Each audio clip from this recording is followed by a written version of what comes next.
funny, Sally. Here in the newspaper about an old boyfriend of yours. Old boyfriend? Yeah. Remember Henry Stevenson? Oh. Pictures in the paper. Mr. and Mrs. Henry Stevenson, she's the former Leona Cotterill of Lake Forest, Illinois, have taken a house for the summer in Sutton Place. Mrs. Stevenson, in poor health for several years, is here to consult with specialists. Mr. Stevenson is vice president of the Cotterill Drug Corporation. Are you tearing it out for me? Oh, no. No, it may come in handy in a case I'm working on. What sort of a case? Oh, special investigation. Joe's on it with me. Henry hasn't done anything wrong, has he? Sorry, honey. One too many questions. Hey, don't tell me you're still stuck on that guy. Oh, don't be silly, darling. Hello. Anything happened, Joe? And Stevenson fell for it, huh? Oh, sure, we'll go. Look, tell Bolter to line it up. No, 5,000's enough, and $100 bills, and make sure they're marked. And for Pete's sake, keep your mouth shut. Thursday, huh? Okay, 10 o'clock. South. I'm sorry if this seems involved, Leona. Involved? I simply don't know what you're trying to tell me. Well, wait till I finish. I know I didn't have any right to do it. But that Thursday, I went to South Ferry. I don't know what I expected to see, but... Well, anyway, I spotted Fred and his friend Joe from the police. There was another man with them. I guess the one who was to bring the $5,000 in marked bills. Well, I followed them. Followed them? Where? Aboard the ferry and over to Staten Island. They went far out to a very desolated stretch of beach. Nothing but a few broken-down shacks and an old deserted house. I had to stay way behind them so they wouldn't see me. But then they went in the house. That gave me a chance to come closer. There was a freshly painted sign out front. 20 Dunstan Terrace, it said. And the name Evans. W. Evans. Evans? Do you know him? I've never heard of him. Well, what happened? Well, after a while, a motorboat came into shore and tied up at a pier in back of the house. A man, sort of elderly, got out of the boat and went into the house. He was carrying a suitcase. A little later, my husband came out. Only now he had the suitcase.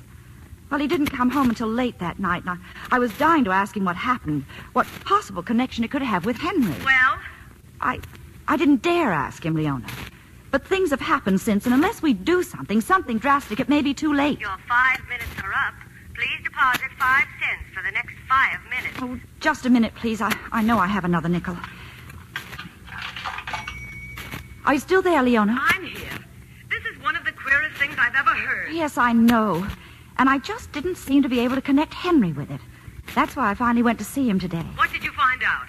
Well, I met him for lunch. He told the captain he was expecting a very important phone call, and then we sat down. It's been a long time, Sally. 8 years. Tell me, how's dear old Grassville these days? I don't know, Henry. I haven't been back. So you're married now, Living here in New York? Yes. My husband's with the district attorney's office. Oh? That's why I wanted... Henry, what I'm trying to say is this. A few days ago, I saw a picture of you in the newspaper. Vice president now, huh? Sounds beautiful, doesn't it? Biggest drug business in the country. I was sorry to read that Leona isn't well. Yes. Chicago doctors don't seem to know just what it is. Her trouble, I mean. Henry, what do you do in the drug business? Push buttons, like all other vice presidents. Oh, but I'm serious. So am I. I'm almost as important as the office boy. Don't mean to be inquisitive. I only mean this for your own good. Mean what for my own good? Well, yesterday, my husband was making out a report... We have your phone call, Mr. Stevens. Oh, thanks. Excuse me, Sally. I'll be right back. Well, I waited a while, Leona. But Henry didn't come back, and then deposit 5 cents for the next 5 minutes. Operator, but I haven't been talking 5 minutes. I deposited another nickel only a couple I am sorry, madam. Please deposit another 5 cents. But I haven't any more change. Hello. Leona, I'll have to call you back. But I only wanted to say that Henry never came back to the table and that he is in trouble. Fred's been talking to the police. I've heard him mention Henry's name over and over again.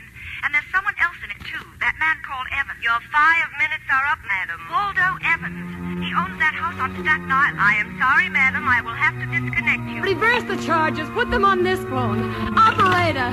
Operator!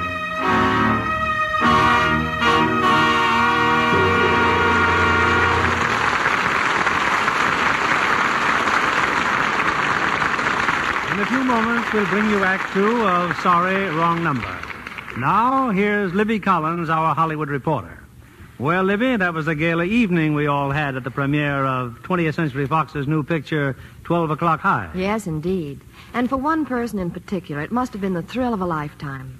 I'm thinking about our little Lux girl, Jackie Barnes. The winner of the national contest for the prettiest 15-year-old Lux girl. Mm-hmm.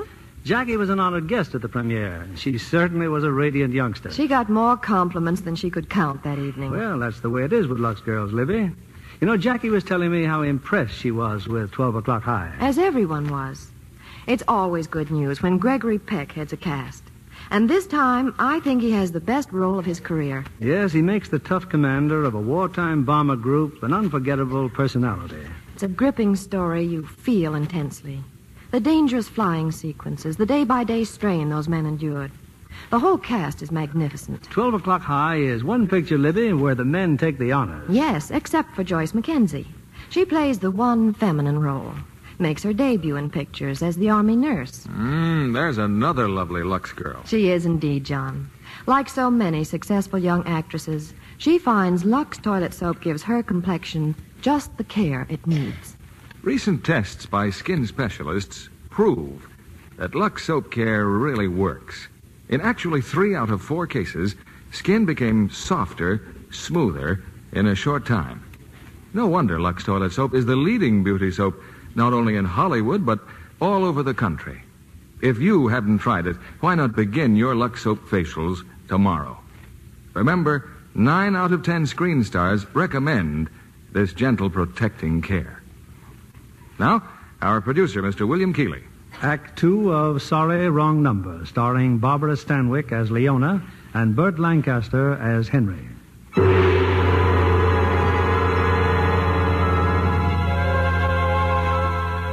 It's a moment or so later. Through an open window, the night air drifts slowly in Leona's window, heavy with the heat of a New York summer. Leona lies motionless on the bed, and the sounds of the night become magnified.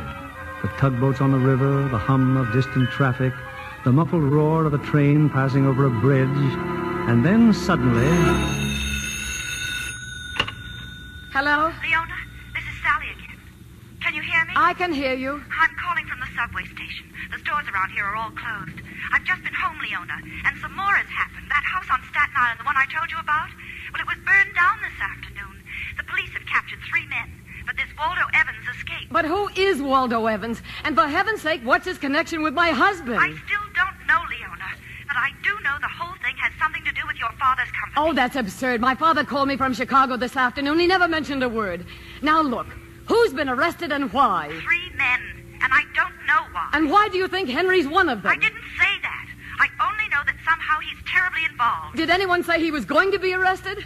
No, not exactly. Then what are you talking about? Why are you calling me like this? Are you still jealous that I took Henry away from you? Can't you bear to see me happy?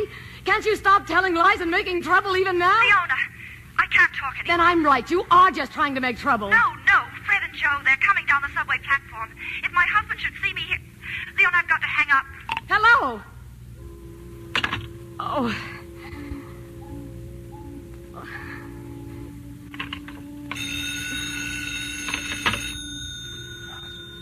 Yes? This is Western Union. We have a message for Mrs. Henry Stevenson. This is Mrs. Stevenson. The telegram is as follows. Darling, terribly sorry, but last minute remembered annual drug convention tomorrow in Boston.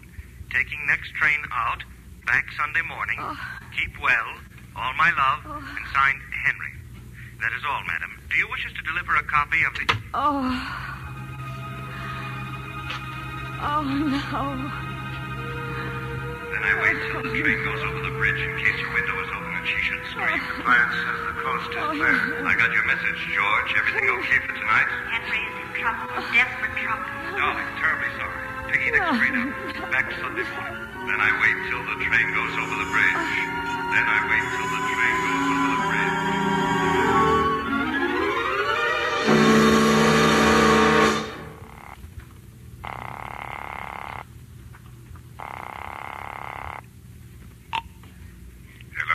Dr. Alexander?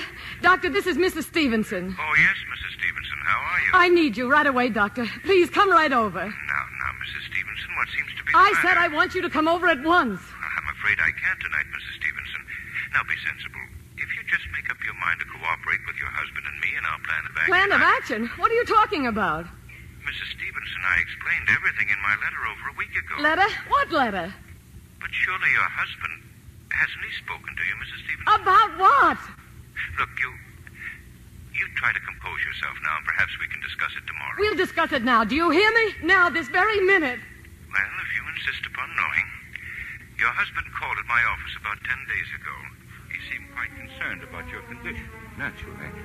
Anyway, we discussed your illness at great length.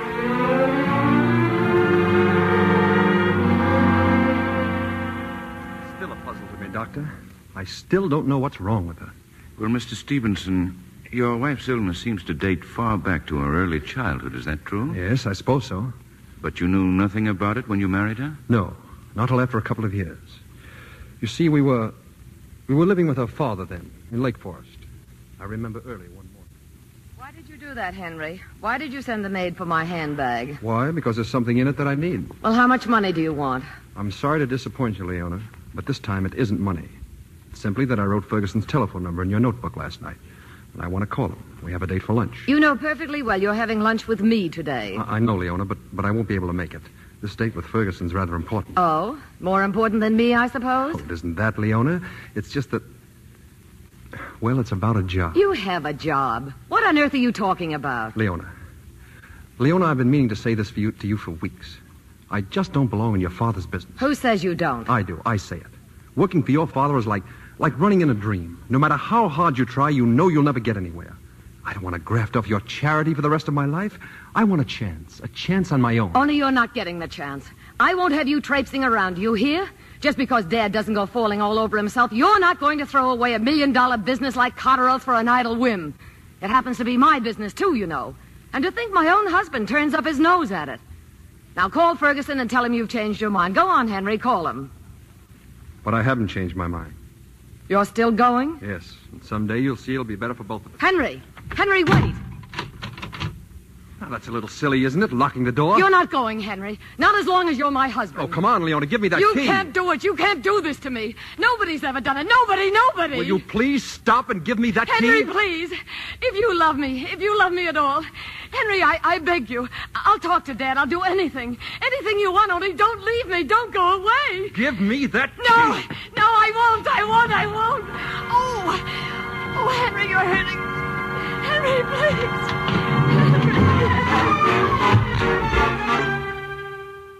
Your husband told me, Mrs. Stevenson, that in spite of your opposition, he had lunch that day with Mr. Ferguson. When he got home that evening, he said your father was waiting for him at the door, angry and worried.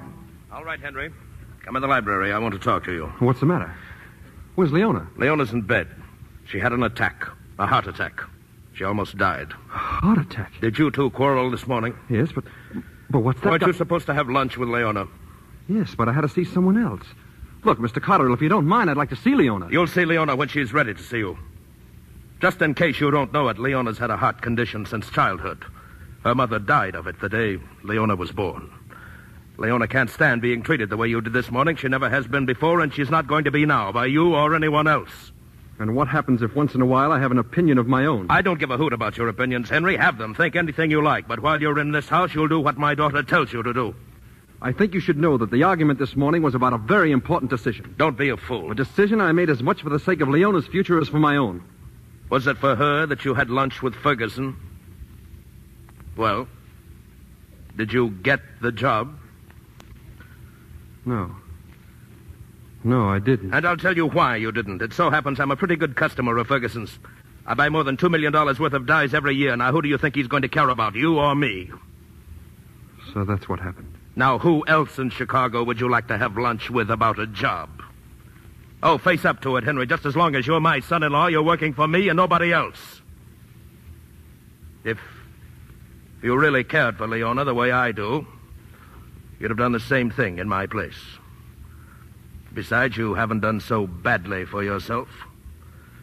I'll go upstairs and see Leona. She's been asking for you.